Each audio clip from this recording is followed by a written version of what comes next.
Good morning, good afternoon, good evening, good night, everyone, wherever you are in the world.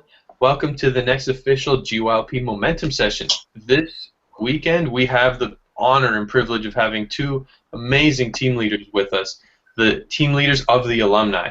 And I'm actually wearing my Coach of the Alumni shirt. Last year, I had the privilege of being on their team last year as a coach, and these guys are unbelievable. They work so good as a team. I just wanted to have them both at the same time. Chuck is actually in Hawaii right now. It's 5 in the morning for him. I'm in Toronto. It's 10 a.m. And Mehul's in London, 3 p.m. We got a couple people live from Australia. I see Nath, and it's 2 in the morning for him. So we're worldwide right now. And these guys are going to deliver an unbelievable session for you guys. So without further ado, we're going to send it to Mehul first. Great. So, firstly, thank you, Sergio, for hosting this. The amount of effort and time you put in this is truly heartwarming. So, thank you, thank you, thank you.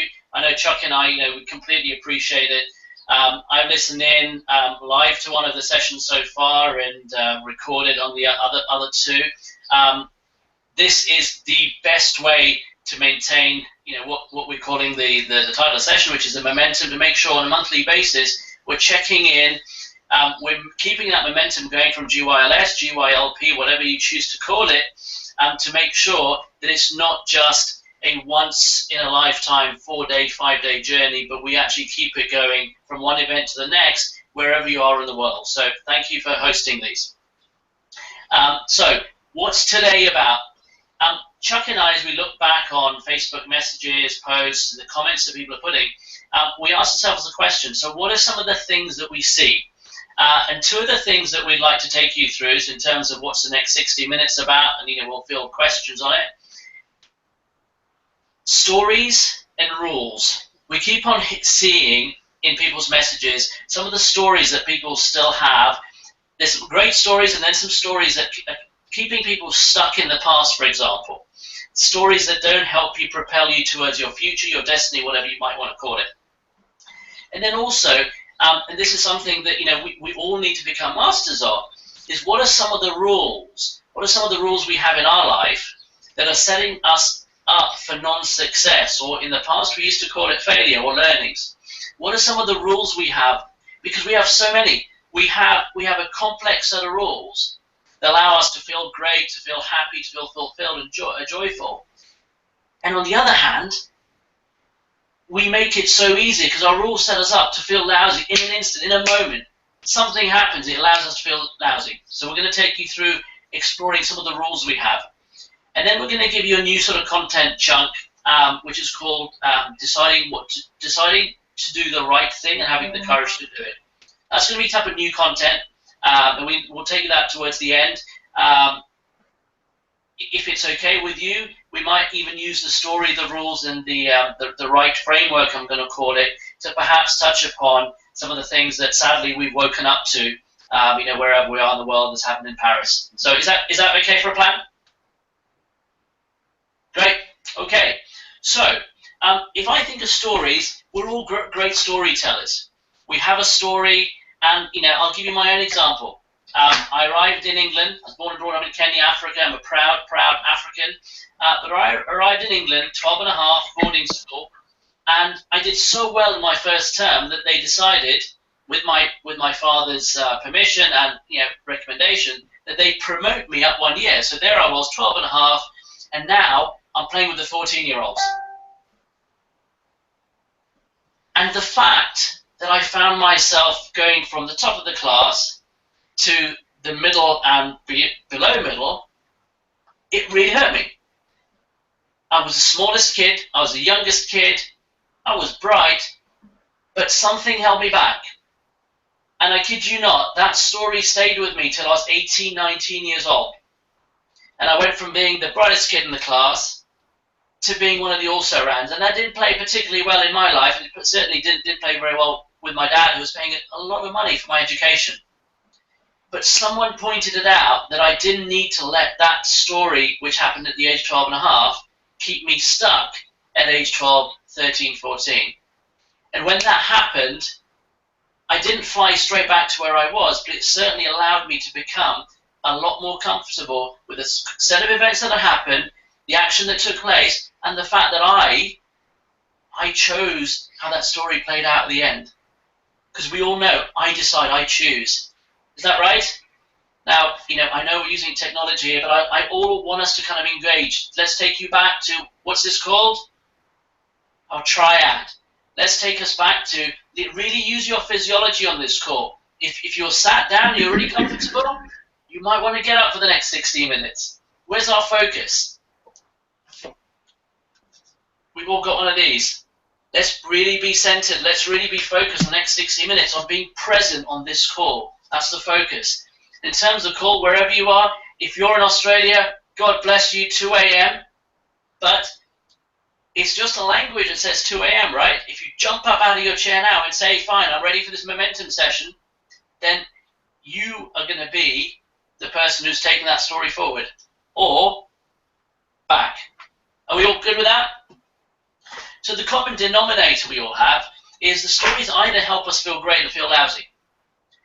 Now, by a show of hands, and you can play along with me too, we all know there's a story that's holding us back. There's a story that happened many, many years ago that is still sometimes dictating the way we feel, the emotions we carry forward day into day, day after day, day after day. We all know we've got these, and it's about being cognizant of what that story is and, more crucially, the impact it's having on you now. There are some stories that really deserve to be consigned to the garbage heap. There are some stories that are still playing out. They're beautiful stories. And those stories allow us to go forward into our guild environment. No story stands in your way of being at UCSD there every summer, right?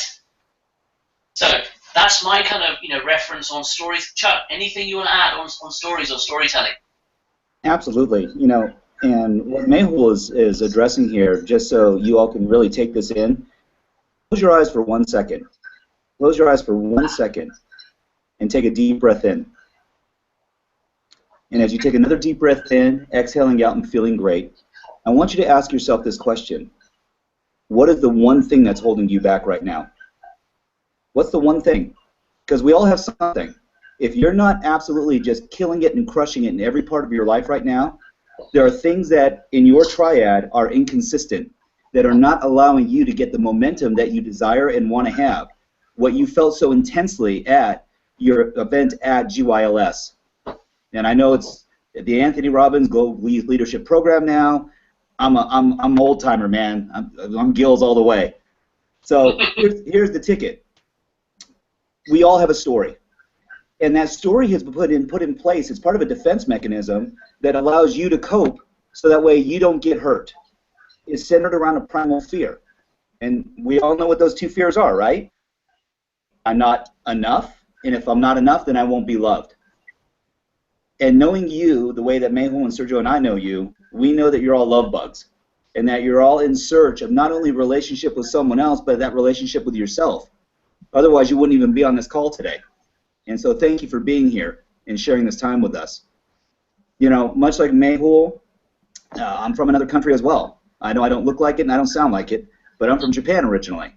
And I have this blessed multicultural background. I have an Irish dad and a Japanese mom, which is pretty dramatic when you look at the cultural variances that are there. It gets cooler, though, because I'm married to a Nicaraguan, which Sergio knows all about. And so my kids often ask, they go, what are we? And I said, you're Americans. It's pretty cool. But here's the thing. Everyone has an identity. And one of the things that's going on right now in your world, and please, please understand this, in that space, your identity is formed by the actions that you take, your physiology, your focus, and definitely the language that you're using. If you've come home, going forward home, and you've been having some challenges staying integrated and in the mix and engaged, then I would contest that you may have fallen back into an old pattern or even got sucked into an old story. Oh, but Chuck, guys, you don't know what I'm going through. You're right. And I also know that for 5 blessed days, you were able to put that behind you and grow unbelievably. Maybe you didn't have a breakthrough, but boy, you made some shifts. So this is where the heavy lifting comes. It's when you're outside the environment and now you have a new opportunity. And we're going to create a new story, a new opportunity. And it's called a compelling future. See, we all need a goal. We all need some outcomes. And one of the things that happens when we're looking at outcomes is we need to decide and make a decision right now as to what's important in our life, what's an absolute must for us, not something that we desire or just want. I'm talking you absolutely need in your life right now. You know it, not here, you know it here.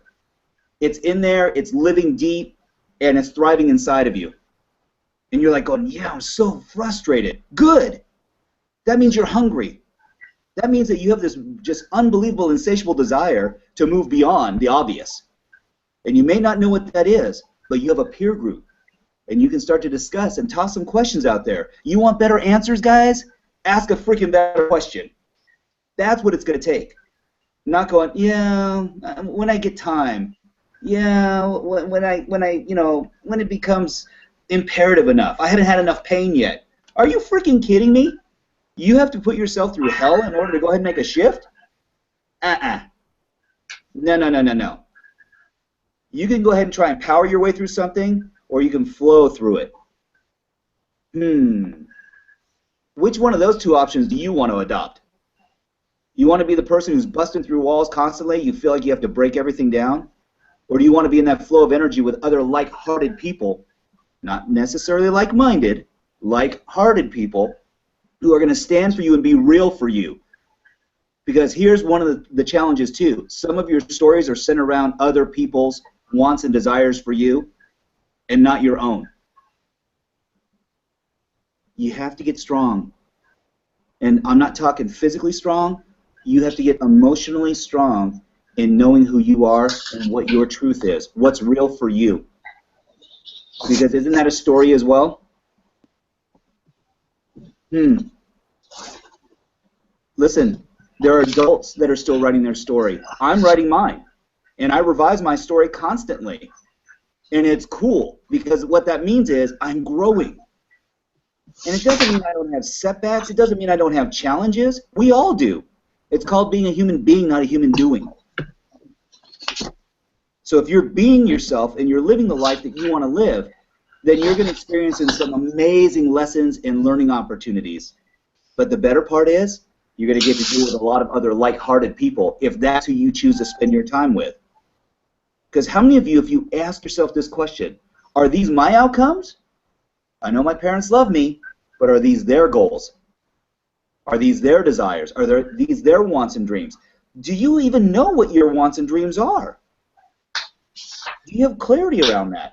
Where when you feel it, and they say, oh, well, we hope you go into medical.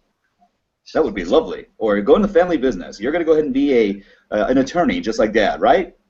And you're like, going, no, I really like animals, and I'd like to be a veterinarian.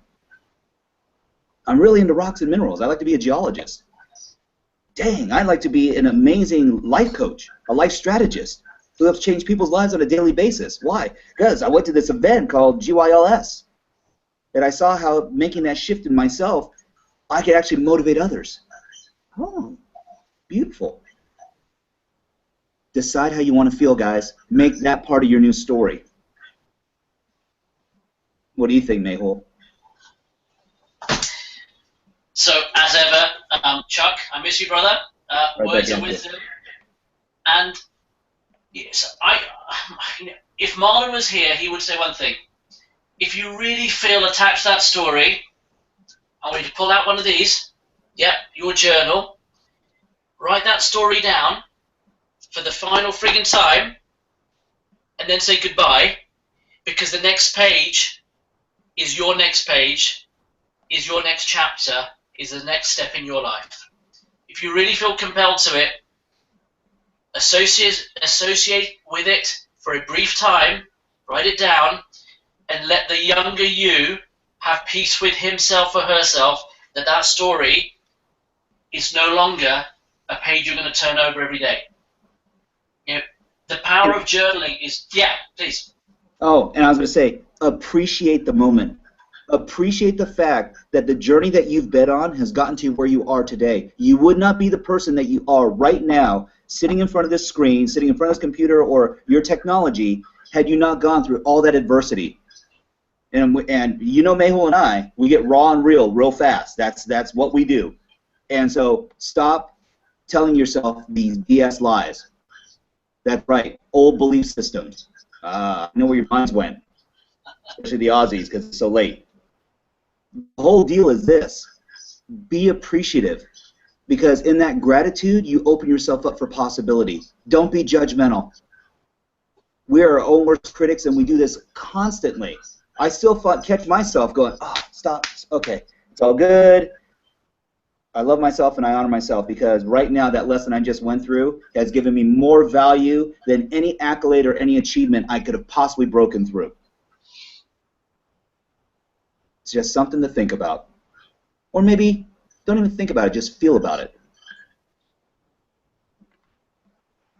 So, let's wrap up the story part. You know, we're three things we're going to go to. Let's finish up this final third. I'll finish up with two things. I'm gonna bring the second point I was going to make in the first bit into the first part of my response. There's a person here who made it his mission to make sure the momentum sessions were going to happen every month, and I have no doubt that there is stuff going on in his life that could become a story bigger than it needs to be, or could have been, but he makes it his must, because I dare say that, I'm not sure if they can see you, Sergio, or if they can't, but irrespective, somewhere in that study, somewhere in that office, there's a little card, and at the bottom it has these 5 words, because I said I would. And his story is built around those words, and one thing I know he knows is, if there was one month where he couldn't host these, all he had to do was just think of this. I hope you can all hear this, because there is a team around you, and we'll finish off with that song to end this momentum session. But he knows there's a team where he can just go like this, and he could power through like Chuck said, or he could just say, you know what, actually I'm kind of tired, I need some help, and I've got someone here on my right or my left that's going to support me to keep this going. In the same way, it's now, I think, 5 a.m. in Maui. Is that right? Yes, sir. And Chuck just said, yeah, you know, I'm in Maui, I'm here for a Tony Robbins event, but I committed to this. No story's going to get in the way of us having a phenomenal afternoon, morning, night, wherever it is in the world for you. Final thing. 2 days ago, it was Veterans Day all over the world. And whatever Veterans Day means for you, you know, certainly for me, as an immigrant into the UK, I know there's thousands of lives. You know, people who went out to war as boys, wanting to come back as men to their families, and they never made that journey back. You know that. They sacrificed their lives. And the greatest gift that their brothers and sisters, mothers and fathers, uncles and aunts, and even wives and girlfriends have given them is they didn't let that story of how that young man, young woman didn't come back dictate how the rest of the story worked out.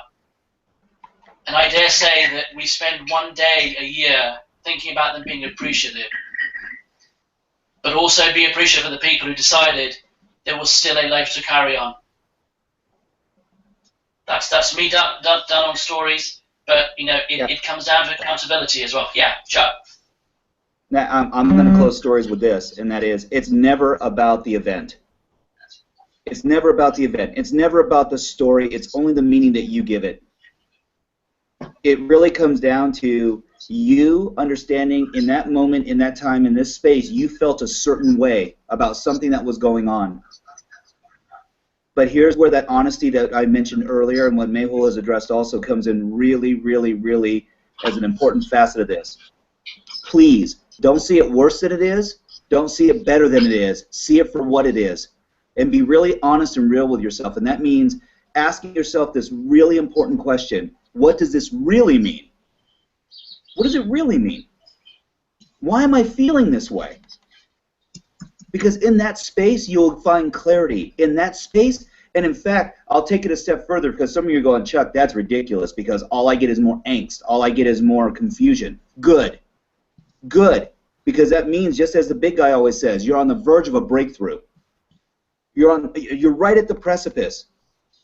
Do you have the commitment? Do you have the heart? Do you have the integrity? Do you have the faith and trust in yourself, and maybe you're in a higher power, that you're at the right place at the right moment, and what's happening is happening for you and not to you? Because that's a story too, isn't it? This always happens to me.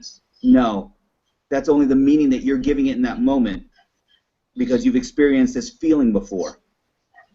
And the reason why this happens is basically the next topic we're going to pop into. Mehul's going to break into here in a second. It's all about your rules. What are your rules? We all have rules of engagement. We all have these little, I'll call toggle switches. When this happens, I feel this. Oh, this always happens though. Oh, well, that's because you're really good at flipping that switch. Literally, all you have to do is blow on it and the switch flips, because it's been used so often. Maybe it's time to start exercising some other options and opportunities, which are known as our rules. Thank you, brother. So, great intro, thank you, Chuck. What are some of the rules we have that either produce an emotion that leaves us feeling great, or what are some of the rules that make us actually do this? Take our physiology. If we think back the triad, it just takes us down. You know, you might be an 8 out of 10, and suddenly something happens, and your rules have set you up for, oh, I'm plummeting down to a 4 or a 3 or whatever that might be. It's your rules. And sometimes we forget they're not even our rules. They were your mum and dad's, they're society's, but you know, this is the common denominator here.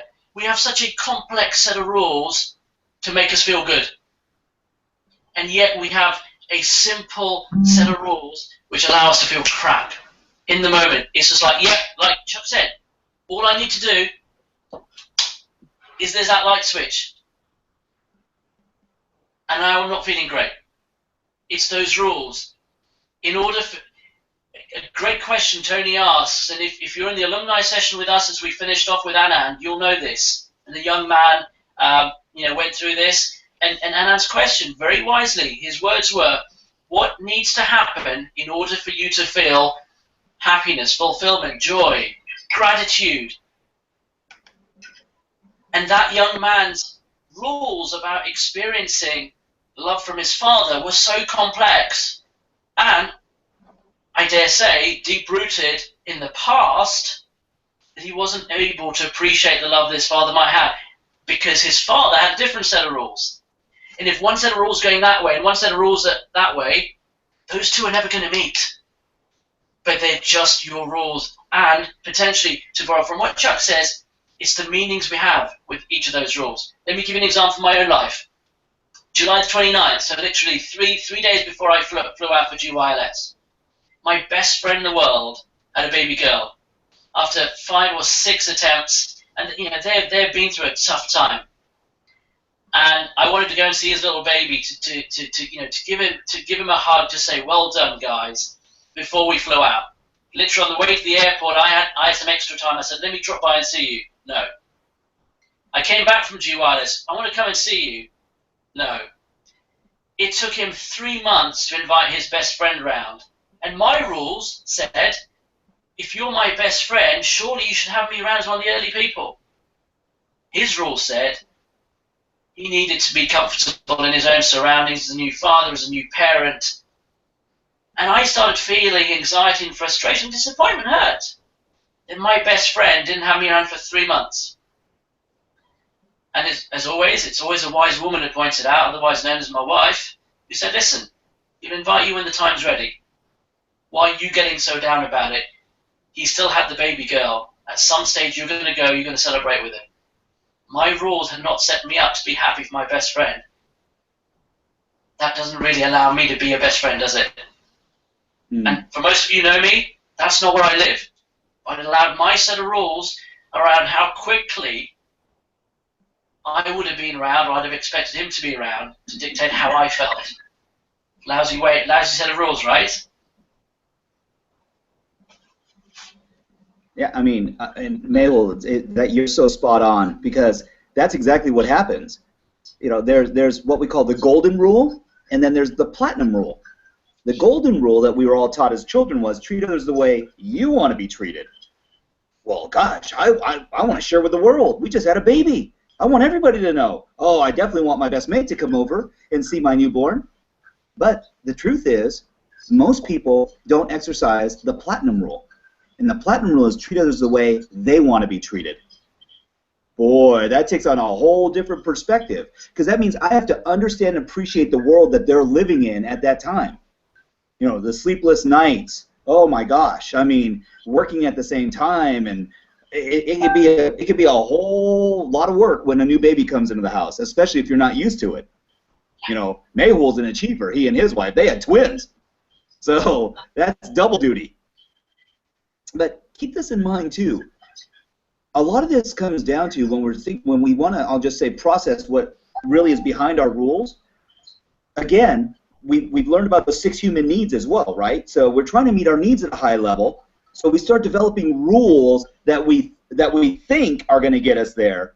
But in truth, that just means that we have all these toggle switches that we've set in our brain. That's a filter as to how we really want to feel. An easier way to actually process this, what's your intention? What is your intention? Mehul's intention with his friend was love and to, you know, catch up and show, you know, his friendship and share that energy and that time and that connection and that commitment.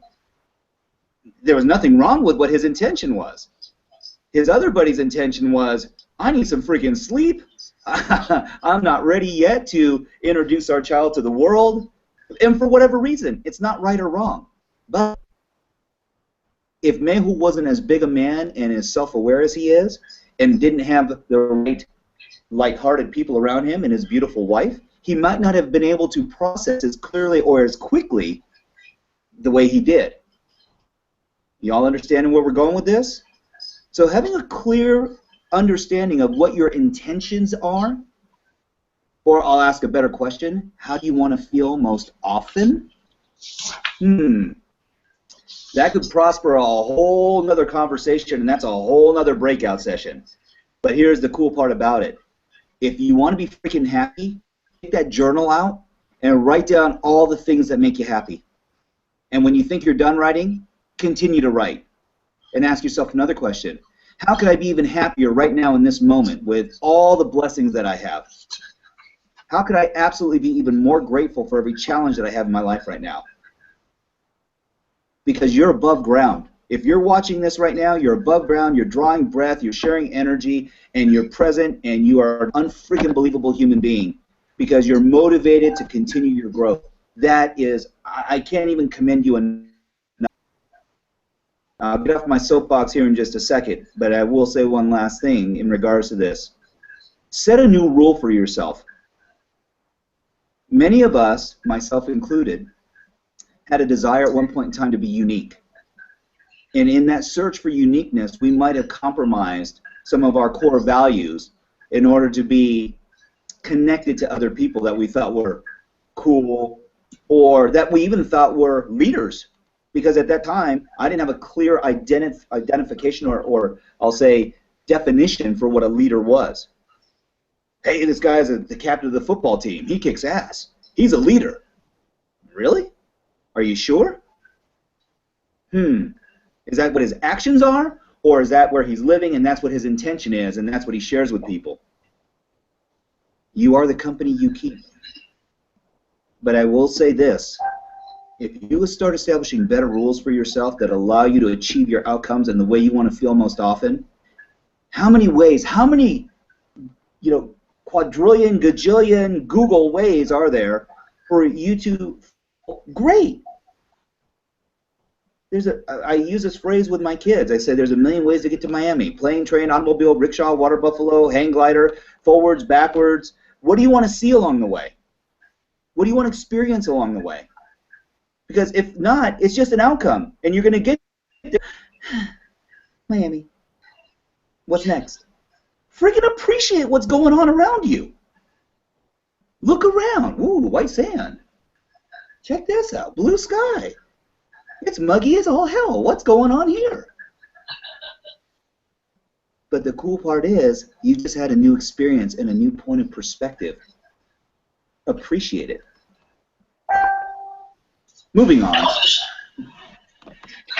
I'll finish up with the thing. Real quick. Let me just say real quick, the comments have been blowing up, and I don't think you guys are seeing these. Pepper's on here. We got Rachel, Maria, Dev, Kayla, tons of people. Awesome. So many, it's hard to keep up, but I'll let you guys keep going. We'll get to these at the end. Let me just say, like, in half an hour and half a session, you guys have dropped so many gems. Like, it's unbelievable. So thank you. Let me finish off with one thing. Okay. Buddy and I went to Date with Destiny, and the Date with Destiny main room was full. And at the end of the 6 days, he and I came out with a completely different experience, because my rules, I'd allowed myself to relax my rules to say, look, I'm not in the main room, but I'm still in the same event. I'm not in the same room as Tony Robbins, but I'm in the same room as a phenomenal facilitator. I'm not in the same room as 3,500 people, but I'm in the same room as 250 people who are playing full out, who have reprogrammed and given a different meaning to the fact that they're in an event, but they're not in the main room. And my buddy didn't make those shifts.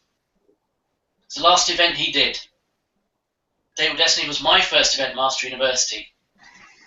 Because it was his rules that said, I'm not in the main room, I've got a different facilitator, this feels like a different track, and there's a smaller number of us.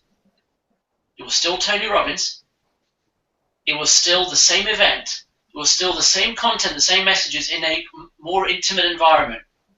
And I choose those words carefully and selectively, because the last part of the triad is your language.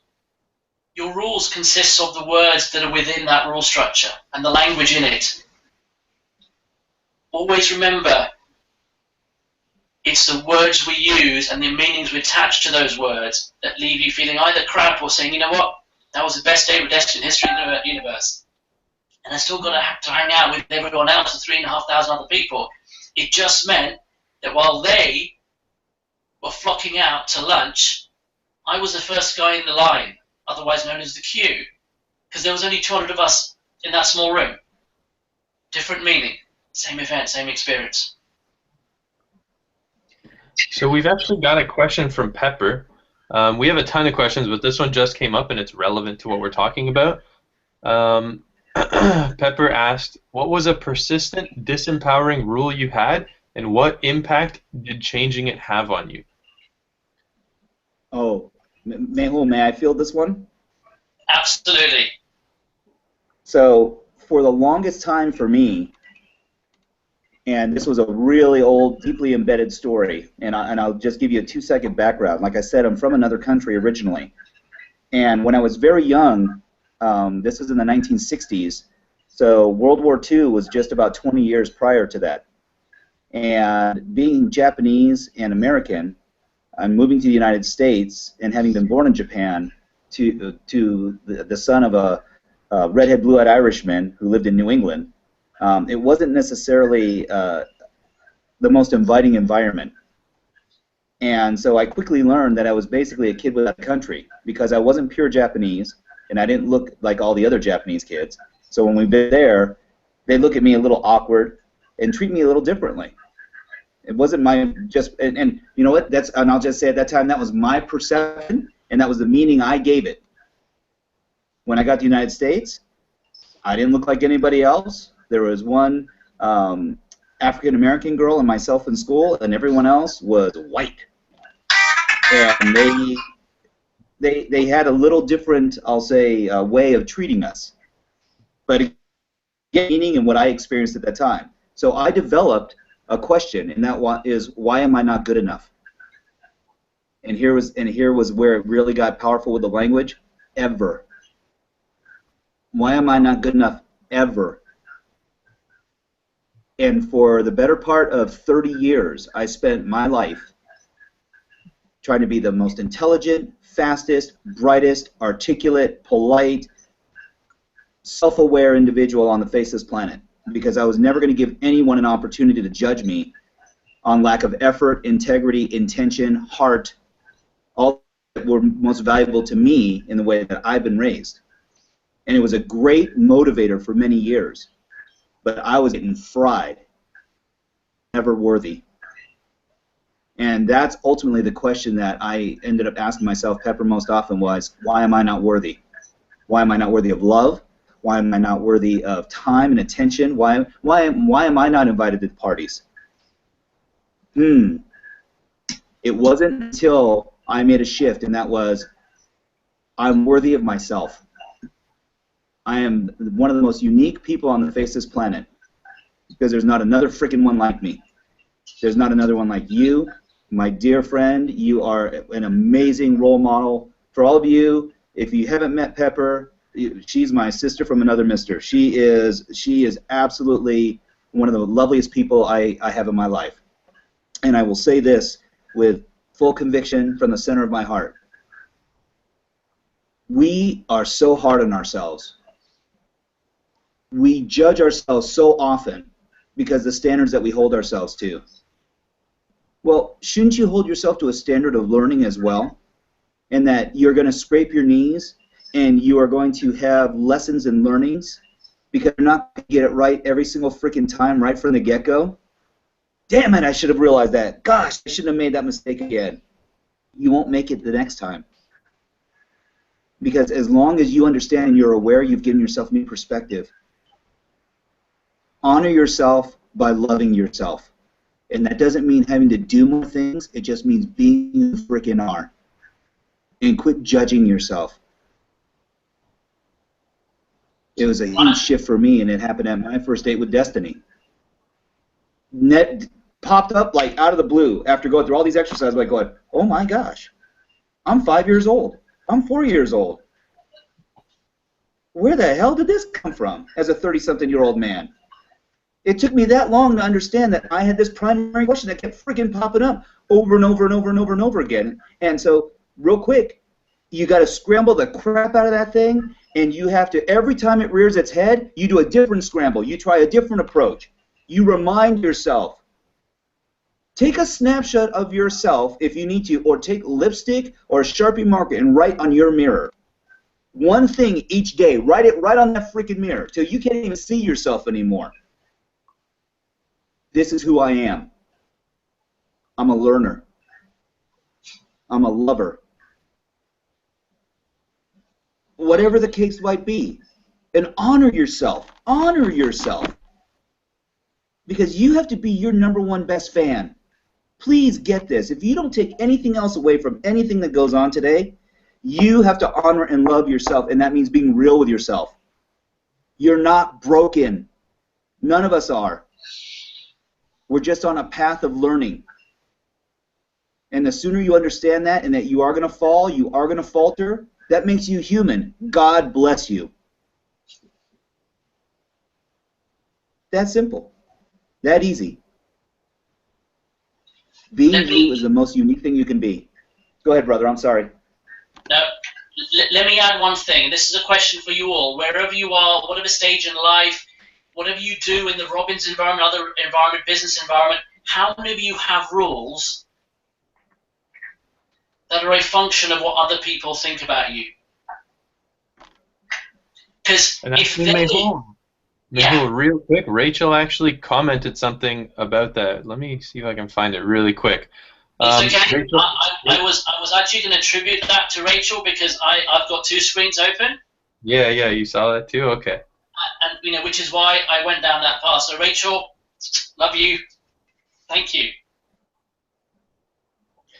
Yeah, so Rachel, just so that everyone can see, fascinating. Be aware of how many of your rules depend or rely on other people's behavior. A couple years ago at Date with Destiny, I realized all of my rules, to feel good or bad, relied on how other people thought of me and treated me. A foolproof way to consistently struggle for self-esteem. Those are freaking words of wisdom. That's a pearl and a half right there. If your frame in life for approval is someone else's frame, someone else's life, hey, it's great to have role models. We all aspire for that. You know, we look at Tony and go, yeah, if we could have, you know, be 6'8" and have teeth like that. You know, he's an amazing guy. His energy is infectious.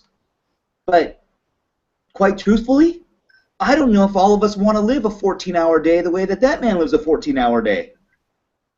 Because the 14 hours that he's on stage doesn't even compare to all the other stuff he has going on in his life. So live your life. Design your movie. You know, write your Odyssey. It's yours. Paint your painting. Whatever analogy you want to use, whatever metaphor you want. In fact, whatever metaphor you must have. It's yours. Color it the way you want to. If you want to have a blue freaking day, have a blue freaking day. It's one day. Doesn't define who you are. Here's a real quick question, and then we'll move on. How many of you have ever had a cold? We all have, right? Do you go around going, oh, I'm chronically ill. I have colds all the time. No, you don't define yourself by something that happened. That's a moment in your life. So you start eating more healthy, you get lots of rest, you hydrate well, you take your vitamins, and all of a sudden boom, you're back up and running. Interesting. But how many people, because of one event in their life, now all of a sudden they have a label? Oh, they're that person. They're a cancer survivor. They are, oh, they're bipolar. Interesting. Unfortunately, there are a lot of people that we hold in high esteem who are professionals, inclusive of our parents, who love us, but we get labels. Oh, you know, they're a little bit slow learning. Well, you know, they've always been a little clumsy. Really? In what regard? Yes, they might not be a gymnast, but oh my gosh, have you seen them on a bike? Have you seen them ride a horse? Have you seen how agile they are when it comes to use of their brain? Do you know how deep they are? They could swim the English Channel because their heart's so big. Their capacity to love. See, there's a million ways to measure. Pick how you are measuring what's important to you. Please. So let me read three comments real quick. So first, Dev said, please tell them we would love them to continue for as long as they can. This is so powerful. We really appreciate their work. And then Kayla said, I love them. Then Rachel commented, love you guys. This is the background on my phone. Choose your story every second of the day. Thank you, Mehul and Chuck. You are both amazing and such spiritual. I'm lucky to have your guidance and insight. And then the picture says, something happens, it means nothing. We wake up, or we make up a story about what it means. The story we make up creates our reality, it creates our world, it creates what's possible and not possible. And then the final comment I want to read from Dev again. I always play full out, but in return, when I'm not able to get a positive response from the people around me, I tend to stop giving my best, and I really want to improve in that area. So maybe you guys can touch on that. So, literally, it takes me back to rules. Who's deciding? They may not be giving your best. So, reading your notes here, when I'm not getting a positive response from people around me, sometimes people are caught in their own brown stuff in life, otherwise known as SHIT. But you are choosing to own that. You're choosing to step in that icky stuff. You are an incredible human being, Dev. There are people who will remember their alumni year because of you and because of your honesty and your vulnerability, to use a word we talk about all the time. Because you showed us what it took to be a man, to be a vulnerable man. You gave us an incredible lesson. Not everyone around myself, not everyone around Chuck always, gives us the sort of stuff we expect back. My best friend didn't. But I don't choose to put a meaning to that doesn't make me feel good. I choose that meaning. every time. Nothing is, everything you experience is the meaning you choose to put on it. And I'll kind of circle back to Pepper's question. And Pepper, this is something that, you know, I'm almost certain you relate to.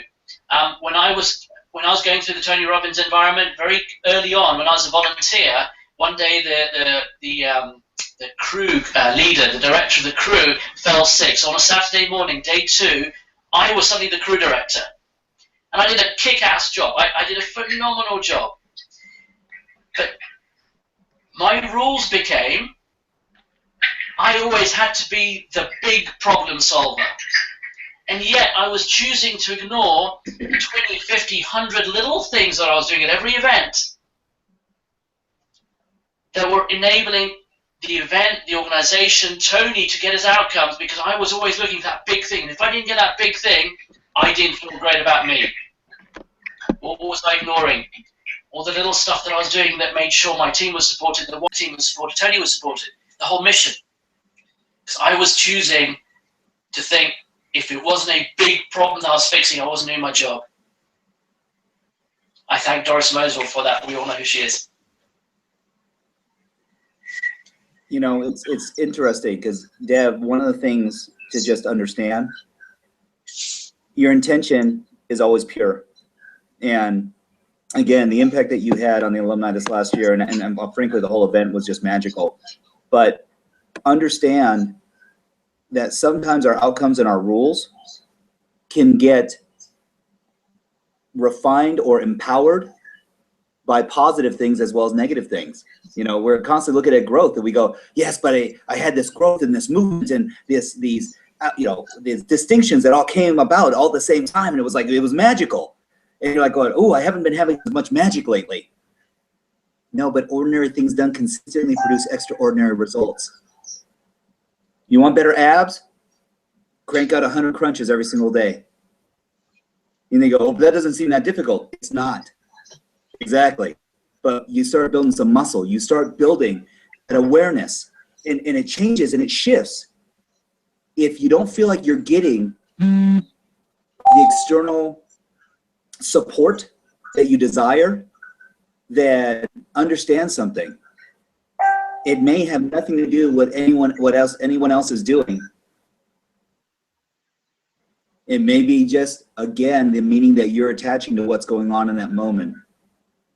And just know, you're dropping these amazing pebbles of opportunity and distinction, and the ripples that go out resonate everywhere around you. You are touching people that you don't even realize that you are visually seeing because of your kindness and your love and how you show up. And I'm not even saying take solace on faith, just understand something. There's a higher power that's helping drive you, and keeping that pure heart of yours in the realm of contribution and servant leadership. And that has nothing to do with someone else saying thank you, or I appreciate you, or I honor you. That has everything to do with you just going, you know what? And I'm going to use a term from Joseph McClendon. I frickin' rock. Say that to yourself, all of you right now. And it's so cool because Joseph does this in the Nova UPW. He goes, I frickin' rock. And it feels damn good because the truth is, you all frickin' rock. Every single one of you. Now, did we lose Sergio? Where'd he go? I saw him here a moment ago. We lost him, so it looks like you're speaking, Chuck. Gotcha. Mehul, did we lose you too? No, you're on though. I can see you. I am, but he has to toggle.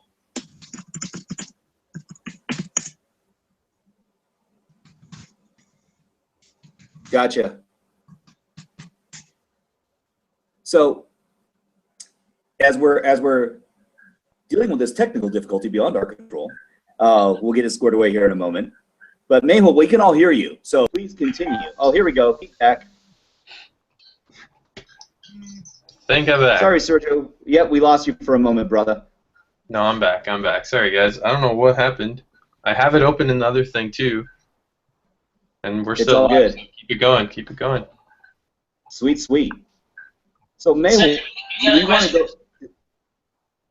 Was there another question, Sergio? No, you guys can just keep it Well, rocking. It's still going. Pretty sure it's been smooth the whole time. Awesome. Hey, Mehul, so do we want to go ahead and help, I'll say, create an easy framework for them where maybe it'll help create more support for them around how to move forward? Yeah. So, awesome. So let me bring something. Let me give you a little bit a tool, a framework. I call it decision-making framework that I came across a few years ago. And certainly when I get into a situation, if you call it a dilemma, moral dilemma, ethical dilemma, it's something that I use. And there's two benefits of doing this. One is it makes me stop and think, and the other is I ask myself the question: am I doing the right thing? RIGHT.